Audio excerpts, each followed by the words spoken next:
Sige. Magandang araw po. Ako po si Dominador Cervantes po.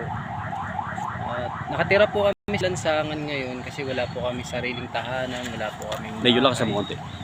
Ito po sa nakita lang po kami ni Sir Tinderong Gala po na dito po kami sa lansangan. Ito po yung pinakabahay namin. Maliit lang po na nightclub. Tapos umulot na po kami ng basura sa kalye. Ayun na po yung kinabubuhay namin araw-araw. Kung wala po kami mapulot ng basura, wala po kami kakainin. Kung meron man po sana natutulong sa amin, nananawagan lang po ako na sana kung meron pong mabuting puso sa inyo na kahit po kapirasong space lang na meron kami matayuan ng bahay o kaya kubo, laking bagay na po yun para sa amin.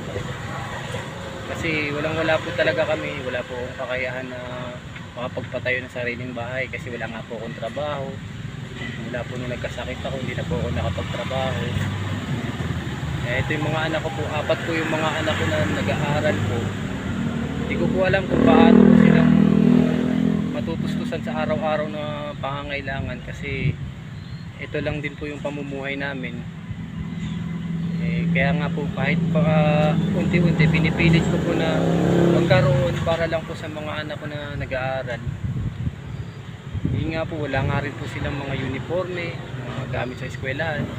Nagtsatsagaan lang din po namin yung mga lumang bigay lang din po sa amin para lang po makapag-aral yung mga anak ko. Yung mga ano ba, yung mga barangay dito, hindi ba nila alam?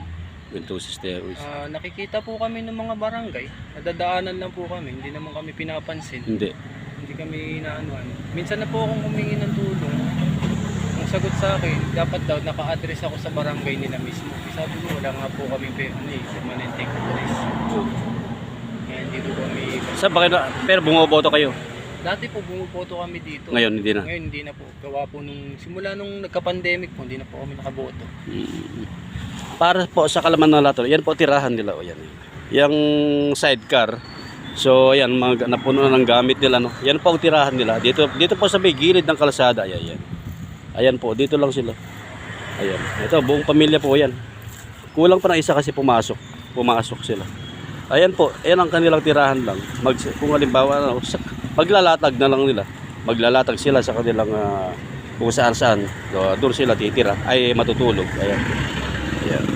So nananawagan po kami kung sino po nagnanais tumulong paki-message po ako para po kahit pa paano matulungan natin ang pamilyang ito. Okay? Sige po.